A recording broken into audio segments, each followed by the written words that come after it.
First and all new tonight at 6, a Jacksonville doctor who faces charges after alleged sexual misconduct involving a patient has had his license restricted but not suspended or revoked by the State Department of Health.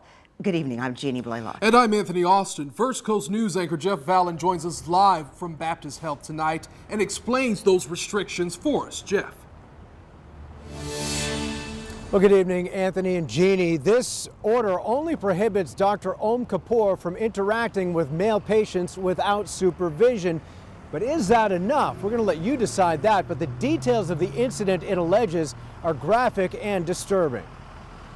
Emergency restriction order states that in December, the 47-year-old Dr. Om Kapoor diagnosed a patient with Lyme disease.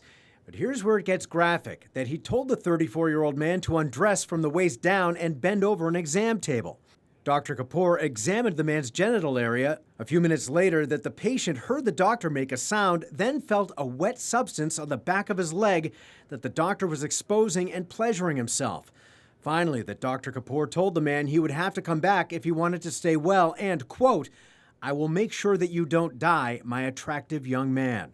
Dr. Kapoor is still being allowed to practice in Florida, only prohibited indefinitely from unsupervised interaction with male patients, despite the allegation of sexual misconduct detailed in the restriction order from the state's Surgeon General dated February 1st.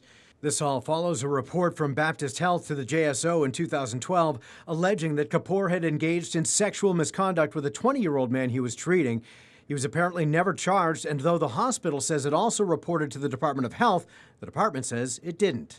In the December incident, Kapoor, who specializes in infectious disease and internal medicine at Baptist Health Jacksonville, is charged with exposure and battery. His next court date, February 14th. Now, Baptist Health says Dr. Kapoor has agreed to a leave of absence. It is unclear whether that is paid or unpaid leave. The Department of Health says the law requires that the department take the least restrictive means at first, but also that this is part of due process, and Dr. Kapoor has 30 days to file an appeal. In other words, this is far from the final step. Live at Baptist Health in Jacksonville, Jeff Vallon, First Coast News, on your side.